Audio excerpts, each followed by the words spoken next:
seru banget nih lagi baca tentang perkembangan di politik di Filipina. Filipin. Di Filipina. Oh, si Bongbong itu. Bongbong Marcos. Tadi lu kemarin keluar negeri ke Eropa, tahu-tahu ngomongnya Filipin. Ya. Kalau di Eropa gue inilah muter-muter ketemu teman-teman pendukung Mas Ganjar dan Prof Mahfud. Mereka pingin tahu informasi di sini secara real. Gue sama Joe berangkat ke sana ngobrol-ngobrol sama teman-teman di Almere di Belanda. Terus dari itu gue ke Banyuwangi, pulang dari sana. Buset. Langsung ke Banyuwangi, Jawa Timur, ngobrol sama anak-anak muda di sana, pulang sebentar ke Jakarta, berangkat lagi ke Brebes, Tegal, Pekalongan, Pemalang, Batang, gitulah. Terus hari ini ceritanya Filipin. Hari ini Filipina. Benar ya? Kenapa Filipina? Gue seru di Filipina ini. Kemarin kan waktu ulang tahun PDI ya, Pak Jokowi kan kesannya menghindar, lalu dia lawatan ke Filipina ketemu sama Bongbong Marcos. Bongbong ini anak mantan Presiden Ferdinand Marcos. Dia diktator. Ya, Ferdinand Marcos itu dulu kayak Soeharto. Soehartonya itu Filipina. Persis banget. Nggak ada masa jabatannya. Nggak ada masa jabatannya bebas. Kemudian bermewah-mewah. Ya. Itu katanya pada saat revolusi di Filipina menjatuhkan Ferdinand Marcos, rakyat Filipina tuh masuk ke istana Malacanang ya. Ya.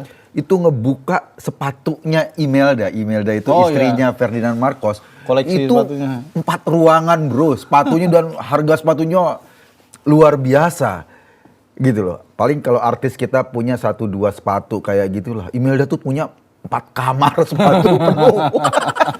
Iya, dia terkenal emang. Istrinya Imelda Marcos itu terkenal koleksi sepatunya itu. Iya, dan masyarakat Filipina yang sama kayak masyarakat kita kan, menengah bawah lah, marah, kemudian Ferdinand Marcos dijatuhkan lalu diganti sama Connie Aquino ya.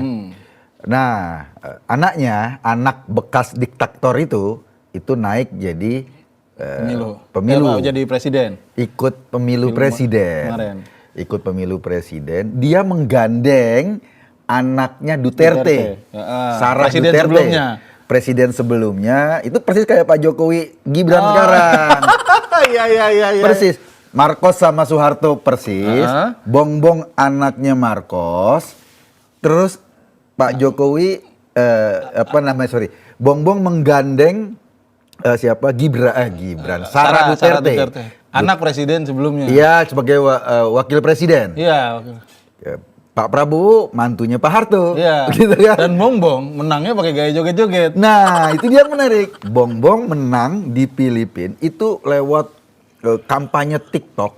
Dan kampanyenya gemai-gemoy, joget-joget. Nggak mau menghindari debat. Iya, bahkan pada saat debat dia nggak mau ikutan. Iya. Nggak mau ikutan debat, dia lebih fokus ke TikTok dan masyarakat Filipina terbius dengan kampanye TikTok. Lalu Bongbong terpilih berkat aliansi 2 keluarga ya, Duterte sama keluarga Marcos. Mantan diktator beraliansi.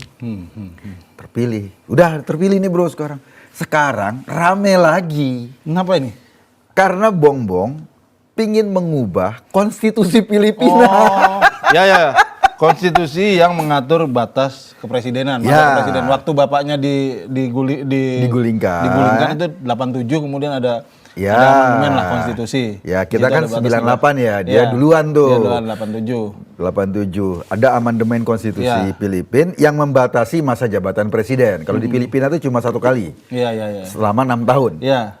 Nah sekarang ketika Bongbong sudah ngambil kekuasaan, dia pengen amandemen konstitusi. Nah, yang gue dengar, dia itu mau berniat mengamandemen konstitusi ini pakai bantuan ketua DPR sana, Martin Romualdez.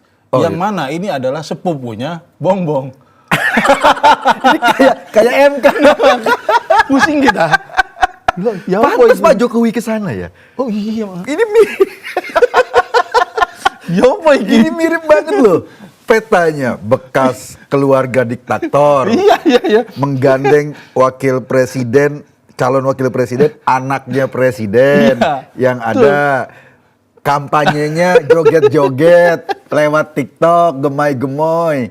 Dan ketika sekarang sudah berkuasa, pingin mengubah konstitusi. Nah, itu.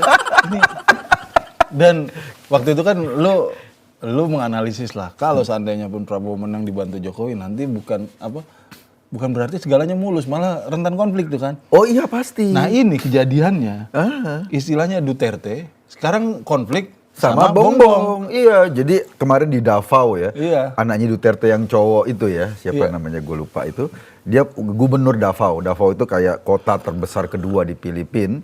Itu bahkan menyatakan mau impeachment, pemakjulan terhadap Bongbong. Iki apa ini? Alasannya ini presiden pemalas. Sukanya berdekatan dengan elit, nggak peduli dengan rakyat, dan baru saja terpilih sudah berpikir untuk mengubah konstitusi.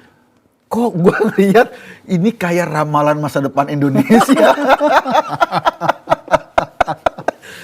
Nah, ini kita nih Ki, yang ngelihat fenomena, cuplikan fenomena ini kan kayak, sorry ya, kayak Tuhan tuh menyodoran gambarin masa depan kita loh. Kita disodorin, ini loh masa depan lo. Filipina itu udah jadi contoh.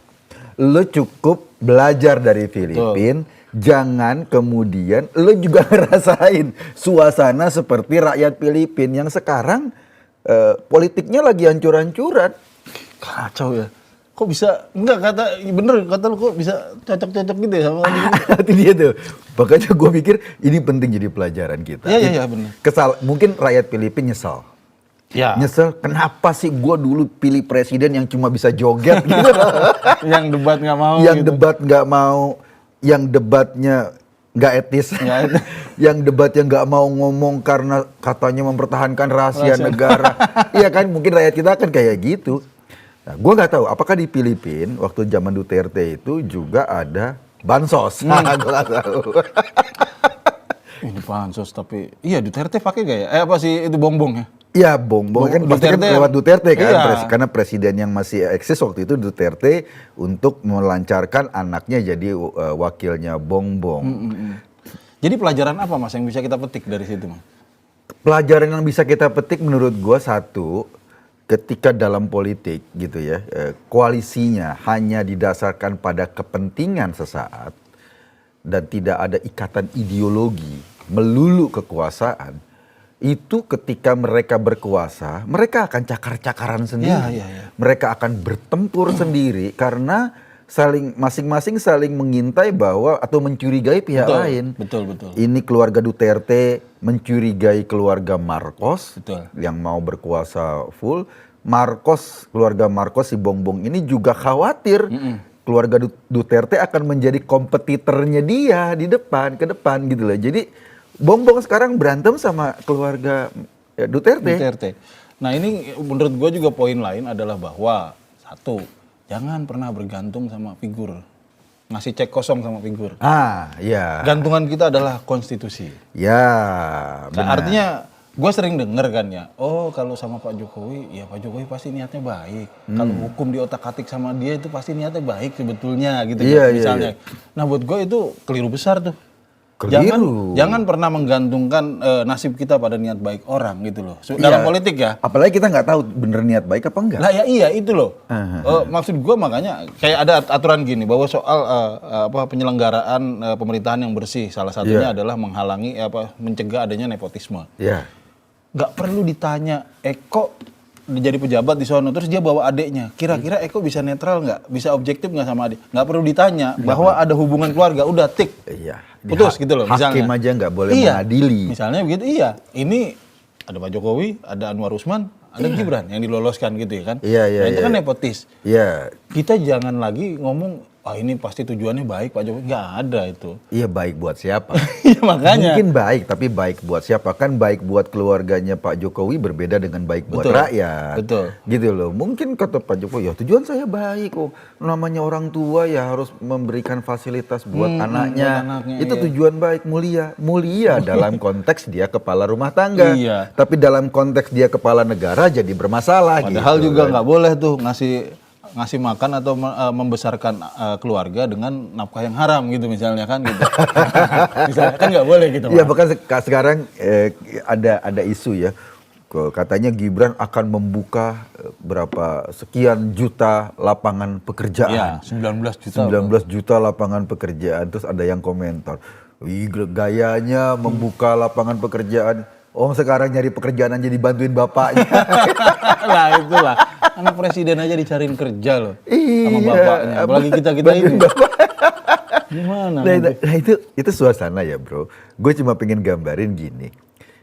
Ini kita nggak bisa merancang Filipina kan. Betul. Tapi Filipina itu kondisi saat ini seperti membuka. Iya. Ada satu perspektif atau satu suasana masa depan. Kalau lo salah pilih. Ya.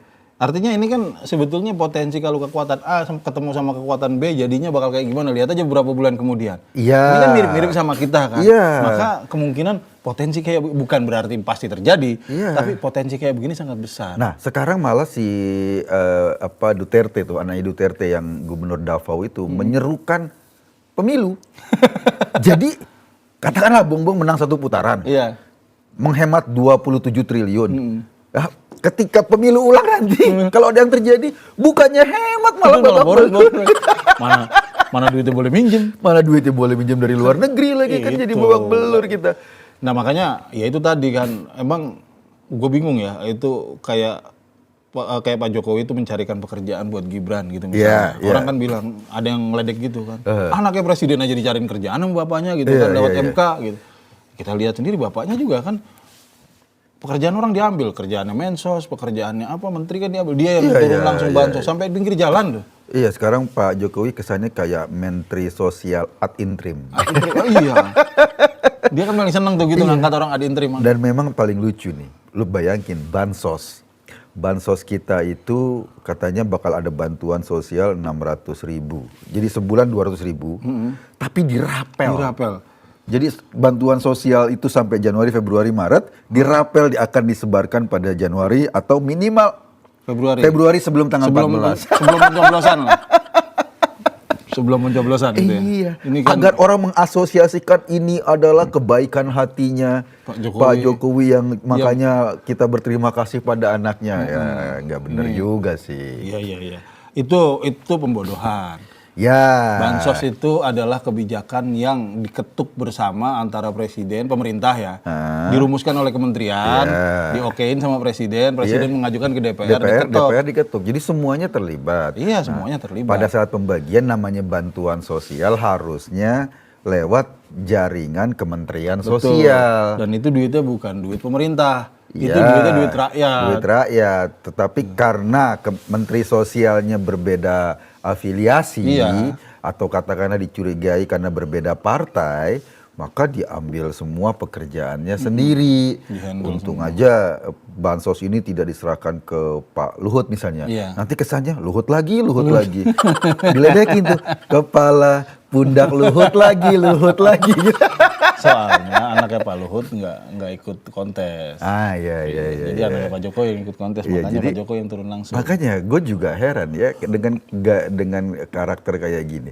Orang bisa bilang enggak itu memang bansosnya kan bener resmi dari pemerintah. Iya, betul. Resmi dari pemerintah. Nggak lewat Kementerian Sosial. Apakah nanti pada saat Pak Prabowo atau katakanlah mereka terpilih, apakah Kementerian Sosial itu bakal dihapuskan, disatukan dengan Istana Presiden. Jadi Istana Presiden. Iya. Seknek gitu misalnya. Seknek gitu. Karena ini kenyataannya gitu kan. Kementerian Sosial kayak sekarang nggak punya fungsinya loh. Jadi Pak Jokowi sekarang bahkan sama kabinetnya sendiri nggak percaya. Atau mungkin orang-orang kabinetnya juga sudah mulai nggak percaya sama Pak Jokowi. Iya tuh sampai rame-rame katanya mau mundur. Ya, Pak Mahfud kan sudah menyatakan mau mundur. Gue nggak tahu kabarnya, tapi mungkin dalam waktu dekat lah ya kira-kira. Katanya Bu Sri Mulyani, ada siapa lagi tuh, Pak Basuki, isunya kayak gitu. Tulang punggung semua tuh. Ya kita nggak tahu, apalagi menteri-menteri yang dari PDIP misalnya, atau menteri-menteri dari Nasdem, menteri-menteri dari PKB. Kalau mereka, kan problemnya gini bro, lo ngebayangin nggak rapat kabinet, suasananya sekarang. Iya. Kan namanya rapat kan harus ada saling percaya dong. Betul. Lo satu tim kerja kan gue harus percaya sama bawahan gue. Sekarang Pak Jokowi yang dipercayainnya nggak banyak. Iya. Gitu. Cuma ada 4 atau 5, Bahlil, Erlangga, Pak Luhut, Zulkifli Hasan, Erik, Prabowo. Iya. Dari total sekian puluh anggota kabinet, ini aja. Seolah-olah yang lainnya itu dibiarkan. Ini kesannya kayak negara ini autopilot, bro. Betul. Semuanya sibuk, Pak Jokowi turun derajatnya jadi Menteri Sosial. Jadi jubir. Gitu loh, jadi jubirnya Pak Prabowo. Jadi ya. Iya. Suasananya kayak gini. Berantakan gitu.